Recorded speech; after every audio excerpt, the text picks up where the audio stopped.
Nadie lo vio desembarcar en la unánime noche. Nadie vio la canoa de bambú sumiéndose en el fango sagrado. Pero a los pocos días nadie ignoraba que el hombre taciturno venía del sur y que su patria era una de las infinitas aldeas que están agua arriba, en el flanco violento de la montaña, donde el idioma Send no está contaminado de griego y donde es infrecuente la lepra.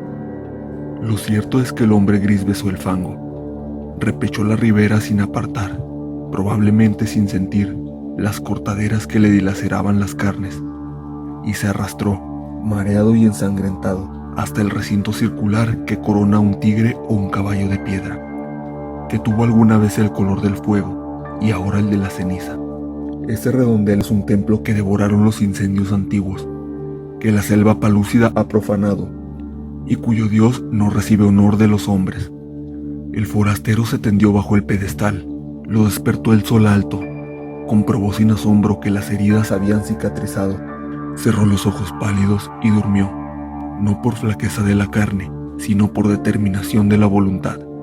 Sabía que ese templo era el lugar que requería su invencible propósito.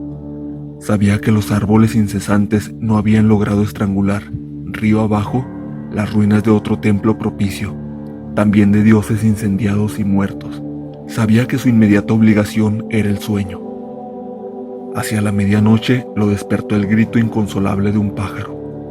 Rastros de pies descalzos, unos higos y un cántaro le advirtieron que los hombres de la región habían espiado con respeto su sueño y solicitaban su amparo o temían su magia.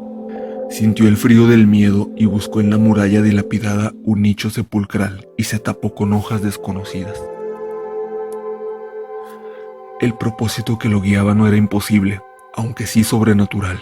Quería soñar un hombre, quería soñarlo con integridad minuciosa e imponerlo a la realidad. Ese proyecto mágico había agotado el espacio entero de su alma. Si alguien le hubiera preguntado su propio nombre o cualquier rasgo de su vida anterior, no habría acertado a responder. Le convenía el templo inhabitado y despedazado, porque era un mínimo de mundo visible. Y la cercanía de los leñadores también, porque estos se encargaban de subvenir a sus necesidades frugales. El arroz y las frutas de su tributo eran pábulo suficiente para su cuerpo, consagrado a la única tarea de dormir y soñar. Al principio, los sueños eran caóticos, pero después fueron de naturaleza dialéctica. El forastero se soñaba en el centro de un anfiteatro circular, que era de algún modo el templo incendiado. Nubes de alumnos taciturnos fatigaban las gradas. Las caras de los últimos pendían a muchos siglos de distancia y a una altura estelar, pero eran del todo precisas. El hombre les dictaba lecciones de anatomía, de cosmografía, de magia. Los rostros escuchaban con ansiedad y procuraban responder con entendimiento, como si adivinaran la importancia de aquel examen que redimiría a uno de ellos de su condición de vana apariencia y lo interpolaría al mundo real. El hombre, en el sueño y en la vigilia, consideraba las respuestas de sus fantasmas. No se dejaba embaucar por los impostores. Adivinaba en ciertas perplejidades una inteligencia creciente. Buscaba un alma que mereciera participar en el universo. A las 9 o 10 noches comprendió con alguna amargura que nada podía esperar de aquellos alumnos que aceptaban con pasividad su doctrina, y sí de aquellos que arriesgaban, a veces, una contradicción razonable. Los primeros, aunque dignos de amor y de buen afecto, no podían ascender a individuos. Los últimos preexistían un poco más. Una tarde, ahora también las tardes eran tributarias del sueño. Ahora no velaba sino un par de horas en el amanecer. Licenció para siempre el vástago colegio ilusorio y se quedó con un solo alumno. Era un muchacho taciturno, cetrino, díscolo a veces, de rasgos afilados que repetían los de su soñador. No lo desconcentró por mucho tiempo la brusca eliminación de sus condiscípulos. Su progreso, al cabo de unas pocas lecciones particulares, pudo maravillar al maestro. Sin embargo, la catástrofe sobrevino. El hombre, un día, emergió del sueño como de un desierto viscoso. Miró la vana luz de la tarde que al pronto confundió con la aurora y comprendió que no había soñado.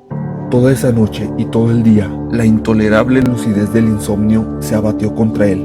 Quiso explorar la selva, extenuarse. Apenas alcanzó entre la cicuta unas rachas de sueño débil, veteadas fugazmente de visiones de tipo rudimental, inservibles. Quiso congregar el colegio, y apenas hubo articulado unas breves palabras de exhortación, este se deformó, se borró. En la casi perpetua vigilia, lágrimas de ira le quemaban los viejos ojos. Comprendió que el empeño de modelar la materia incoherente y vertiginosa de que se componen los sueños es el más arduo que puede acometer un varón, aunque penetre todos los enigmas del orden superior y del inferior. Mucho más arduo que tejer una cuerda de arena o amonedar el viento sin cara. Comprendió que un fracaso inicial era inevitable. Juró olvidar la enorme alucinación que lo había desviado al principio y buscó otro método de trabajo. Antes de ejercitarlo, dedicó un mes a la reposición de las fuerzas que había malgastado el delirio. Abandonó toda premeditación de soñar y casi acto continuo logró dormir un trecho razonable del día. Las raras veces que soñó durante ese periodo, no reparó en los sueños. Para reanudar la tarea, esperó que el disco de la luna fuera perfecto. Luego, en la tarde, se purificó en las aguas del río, adoró los dioses planetarios, pronunció las sílabas lícitas de un nombre poderoso y durmió. Casi inmediatamente soñó con un corazón que latía. Lo soñó activo, caluroso, secreto, del grandor de un puño cerrado, color granate en la penumbra de un cuerpo humano aún sin cara ni sexo. Con minucioso amor lo soñó durante 14 lúcidas noches. Cada noche lo percibía con mayor evidencia. No lo tocaba, se limitaba a atestiguarlo, a observarlo, tal vez a corregirlo con la mirada. Lo percibía, lo vivía, desde muchas distancias y muchos ángulos. La noche catorcena rozó la arteria pulmonar con el índice y luego todo el corazón desde afuera y adentro. El examen lo satisfizo. Deliberadamente no soñó durante una noche.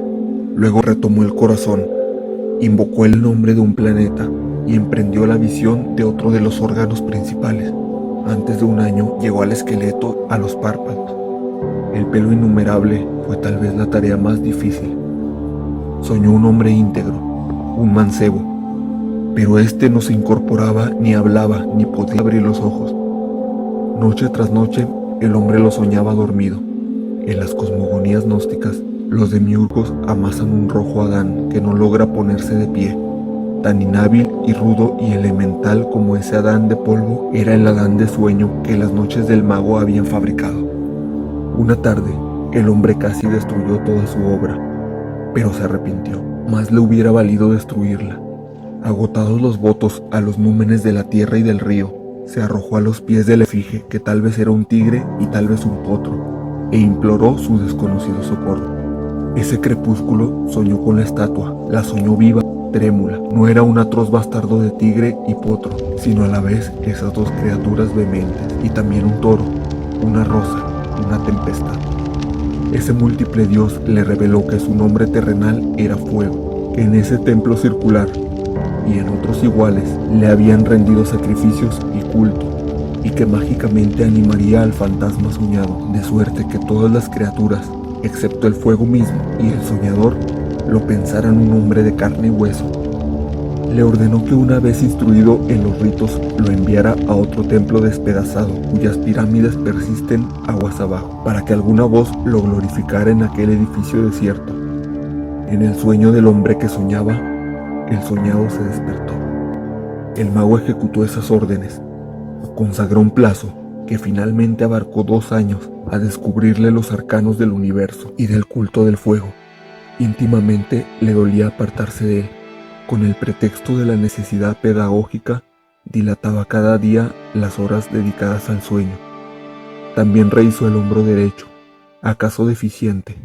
A la vez lo inquietaba una impresión de que ya todo estaba acontecido.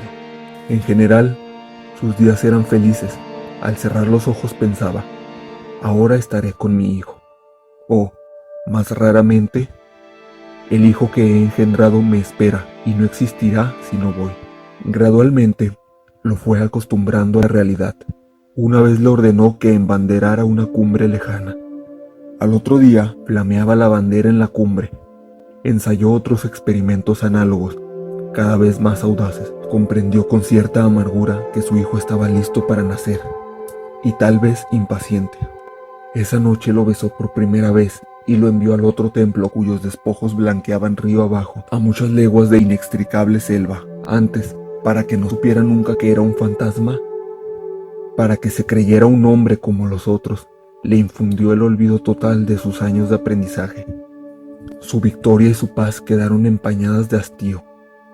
En los crepúsculos de la tarde y del alba, se posternaba ante la figura de piedra, tal vez imaginando que su hijo irreal ejecutaba idénticos ritos. En otras ruinas circulares, aguas abajo, de noche no soñaba, o soñaba como lo hacen todos los hombres.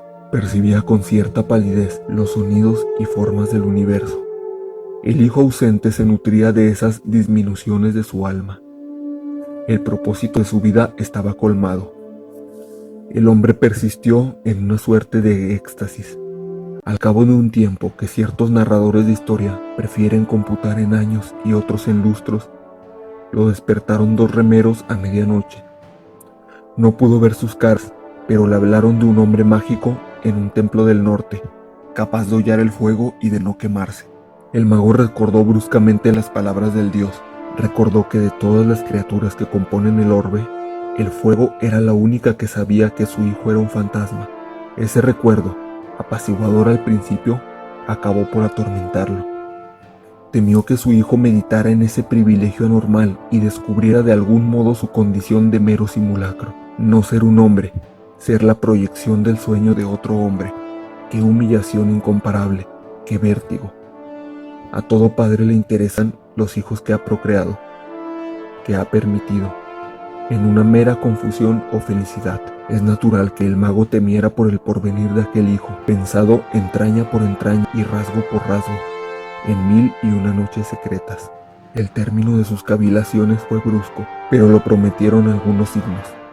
Primero, al cabo de una larga sequía, una remota nube en un cerro, liviana como un pájaro.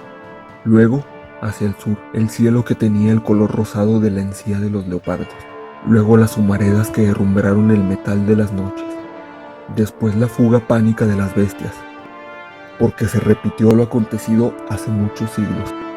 Las ruinas del santuario del dios del fuego fueron destruidas por el fuego. En un alba sin pájaros, el mago vio cernirse contra los muros el incendio concéntrico. Por un instante pensó refugiarse en las aguas, pero luego comprendió que la muerte venía a coronar su vejez y a absorberlo de sus trabajos. Caminó contra los jirones de fuego. Estos no mordieron su carne. Estos lo acariciaron y lo inundaron sin calor y sin combustión. Con alivio, con humillación, con terror. Comprendió que él también era una apariencia, que otro estaba soñándolo.